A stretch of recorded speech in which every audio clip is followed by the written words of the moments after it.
Hello friends, welcome to ಅಂಗೈಯಲ್ಲಿ ಆರೋಗ್ಯ Kannada YouTube channel. Dandruff, hair fall ಹಾಗೆ greying of ಹೇರ್ನ avoid ಮಾಡೋದಕ್ಕೋಸ್ಕರ ಮನೆಯಲ್ಲೇ ನಾವು ಭೃಂಗರಾಜ ಆಯಿಲ್ನ ತಯಾರು ಮಾಡ್ಕೊಳ್ಳೋಣ. ನೋಡಿ, ನನ್ನ ಪಾಟಲ್ಲಿ ಇಷ್ಟು ಸೊಂಪಾಗಿ ಭೃಂಗರಾಜ ಬೆಳೆದಿದೆ. ಈ ಭೃಂಗರಾಜದ ಸೊಪ್ಪಿನ ಜೊತೆಗೆ 1 ಲೀಟರಷ್ಟು ಗಾಣದ ಕೊಬ್ಬರಿ ಎಣ್ಣೆ, ಹಾಗೆ 1/4 ಲೀಟರಷ್ಟು ಸಾಸಿವೆ ಎಣ್ಣೆ, ಹಾಗೆ 1/2 ಲೀಟರಷ್ಟು ಕ್ಯಾಸ್ಟರ್ ಆಯಿಲ್ನ ತಗೋತಾ ಇದ್ದೀನಿ. ಅದ್ರ ಜೊತೆಗೆ ಕುದಿಸೋಕ್ಕೆ ಬೇಕಾಗಿರೋಂಥ ಇಂಗ್ರೀಡಿಯೆಂಟ್ಸ್ ನೋಡಿ, ಚೆನ್ನಾಗಿ ಒಣಗಿರುವಂತಹ ನೆಲ ಆಮ್ಲ ಅಥವಾ ಕಿರುನೆಲ್ಲಿ ಅಂತೀವಲ್ಲ, ಭೂ ಆಮ್ಲ, ಅದನ್ನು ತಗೊಂಡಿದ್ದೀನಿ. ಹಾಗೆ ಒಣಗಿರುವಂತಹ ಕರಿಬೇವು, ಕುಲಂಜಿ 2 ಸ್ಪೂನಷ್ಟು, ಹಾಗೆ ಬಾದಾಮಿ ಒಂದು 5ರಿಂದ 6 ತೊಗೊಳ್ಳಿ. ಸಣ್ಣ ಈರುಳ್ಳಿ ಇದ್ದರೆ ಸಣ್ಣ ಈರುಳ್ಳಿ ತೊಗೊಳ್ಳಿ. ನಾನಿಲ್ಲಿ ದೊಡ್ಡ ಈರುಳ್ಳಿನೇ ಸ್ವಲ್ಪ ಮೊಳಕೆ ಬಂದಿರೋಂಥದ್ದನ್ನ ತೊಗೊಂಡಿದ್ದೀನಿ. ಹಾಗೆ ಮೆಂತೆ ಮತ್ತು ಒಣಗಿಸಿ ಪುಡಿ ಮಾಡಿರುವಂತಹ ಬೇವಿನ ಪೌಡರು, ಹಾಗೆ ಬೆಟ್ಟದ ನೆಲ್ಲಿ ಪೌಡ್ರನ್ನು ತೊಗೋತಾ ಇದ್ದೀನಿ. ನಿಮಗೆ ಹಸಿದಿದ್ದರೆ ಹಸಿದೇ ತೊಗೊಳ್ಳಿ. ನೋಡಿ, ಇದು ನಮ್ಮ ಪಾಟಲ್ಲೇ ಬೆಳೆದಿರುವಂತಹ ಭೃಂಗರಾಜ. ಸೊ ಈ ಭೃಂಗರಾಜ ಎಲೆ ಎಷ್ಟು ಸಿಗುತ್ತೋ ಅಷ್ಟನ್ನು ನಾನು ತೊಗೊಂಡಿದ್ದೀನಿ. ಹಾಗೆ ಇದು ಬಿಳಿ ತೊರೆಮತ್ತಿ ಎಲೆನ ತೊಗೊಂಡಿದ್ದೀನಿ. ತೊರೆಮತ್ತಿ ಎಲೆ ನಿಮಗೆ ಕರಿ ತೊರೆಮತ್ತಿ ಮತ್ತು ಬಿಳಿ ತೊರೆಮತ್ತಿ ಅಂತ ಸಿಗುತ್ತೆ. ಇದರ ಲೀಫು ಮತ್ತು ಬಾರ್ಕನ್ನು ಸಹ ಯೂಸ್ ಮಾಡ್ಬೋದು. ನೋಡಿ, ಕಾಯಿ ಈ ಥರ ಇರುತ್ತೆ ಅದರದ್ದು. ಸೊ ಇದು ಒಳ್ಳೆ ಕಂಡೀಷ್ನರ್ ಆಗಿ ವರ್ಕ್ ಆಗುತ್ತೆ. ಹಾಗೆಯೇ ಅರ್ಲಿ ಏಜಿಂಗ್ ಆಫ್ ಅಥವಾ ಅರ್ಲಿ ಗ್ರೇಯಿಂಗ್ ಆಫ್ ಏರನ್ನು ಕೂಡ ಅವಾಯ್ಡ್ ಮಾಡುತ್ತೆ. ಅದ್ರ ಜೊತೆಗೆ ನಾನು ತೊಳೆದು ಇಟ್ಟಿರೋವಂತಹ ಗೋರಂಟಿ, ಮೆಹಂದಿ, ಮದರಂಗಿ ಅಂತ ಏನು ಕರಿತೀವಿ, ಈ ಎಲೆಗಳನ್ನು 1 ಹಿಡಿಯಷ್ಟು ತೊಗೊಂಡಿದ್ದೀನಿ. ಈ ಜಾಗ ಸಾಕಾಗ್ತಾಯಿಲ್ಲ, ಹಾಗಾಗಿ ಸ್ವಲ್ಪ ತೋರಿಸ್ತಾ ಇದ್ದೀನಿ. ಇದ್ರ ಜೊತೆಗೆ ಕೆಂಪು ದಾಸವಾಳ ಮತ್ತು ಕೆಂಪು ದಾಸವಾಳದ ಎಲೆಗಳು 4-5 ಸೇರಿಸ್ತಾ ಇದ್ದೀನಿ. ಅದರ ಜೊತೆಗೆ ಟ್ರೈಡ್ಯಾಕ್ಸ್ ಅಂತ ಕರಿತೀವಿ, ಇದನ್ನು ತೆಲುಗಲ್ಲಿ ಬೆಲ್ಮಾಕ್ ಅಂತ ಕರೀತಾರೆ. ಈ ಎಲೆಗಳನ್ನ ಸಹ ಹಾಕ್ತಾಯಿದ್ದೀನಿ. ಇದು ಕೆಲವೊಮ್ಮೆ ಇದನ್ನು ಬೋರ್ಡ್ ಒರೆಸೋಕ್ಕೆ ಅಥವಾ ಸ್ಲೇಟ್ಗಳನ್ನ ಒರೆಸೋಕ್ಕೆ ಯೂಸ್ ಮಾಡ್ತಾರೆ. ಅದರ ಹೂವು ನೋಡಿ ಈ ಥರ ಇರುತ್ತೆ.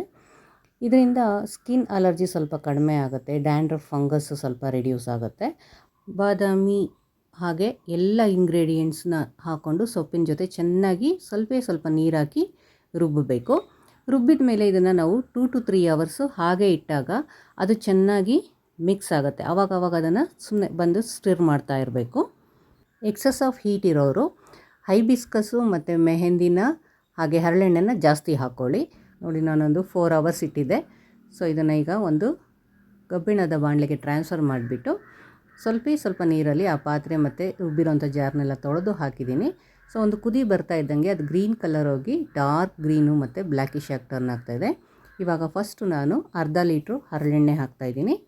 ಆಮೇಲೆ 1/4 ಲೀಟ್ರ್ ಸಾಸಿವೆ ಎಣ್ಣೆ ಹಾಕಿ ಸ್ವಲ್ಪ ಕುದಿ ಬಂದ ಮೇಲೆ 1 ಲೀಟ್ರಷ್ಟು ಕೊಬ್ಬರಿ ಎಣ್ಣೆನ ನಿಧಾನಕ್ಕೆ ನೋಡಿಕೊಂಡು ಸ್ವಲ್ಪನೇ ಆ್ಯಡ್ ಮಾಡ್ತಾ ಕುದಿಸ್ತಾ ಇರಬೇಕು.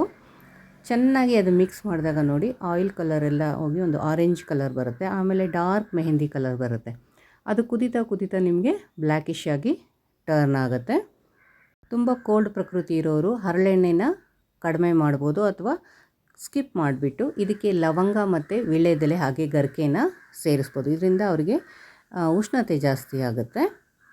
ತುಂಬ ಅರ್ಜೆಂಟ್ ಇದ್ದಾಗ ಗಡಿಬಿಡಿಯಲ್ಲಿ ಈ ಥರ ಆಯಿಲ್ನ ತಯಾರಿಸ್ಬಾರ್ದು. ಯಾವಾಗಲೂ ಫ್ರೀ ಇದ್ದಾಗ ಎಲ್ಲ ಇಂಗ್ರೀಡಿಯೆಂಟ್ಸ್ನ ಕಲೆಕ್ಟ್ ಮಾಡಿ ವಾಶ್ ಮಾಡಿ ಆಮೇಲೆ ಒಂದು 20 to 30 ಮಿನಿಟ್ಸ್ ನಿಧಾನ ಉರಿಲಿ ಇದನ್ನು ಕುದಿಸ್ಬೇಕಾಗತ್ತೆ.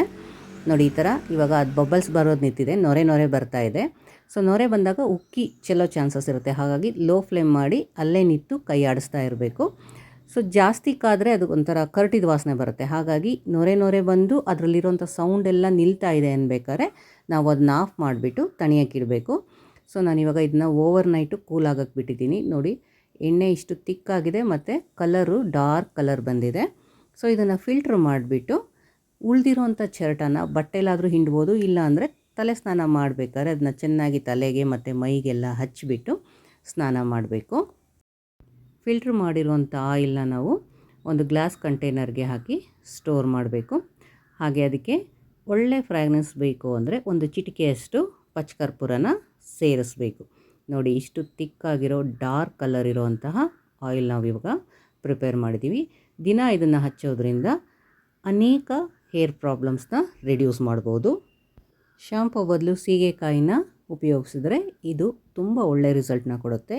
ಇಂತಹ ಮತ್ತಷ್ಟು ಆರೋಗ್ಯಕರ ರೆಸಿಪಿಗಾಗಿ ಚಾನಲ್ನ ಸಬ್ಸ್ಕ್ರೈಬ್ ಮಾಡೋದು ಮರಿಬೇಡಿ. Thank you for watching.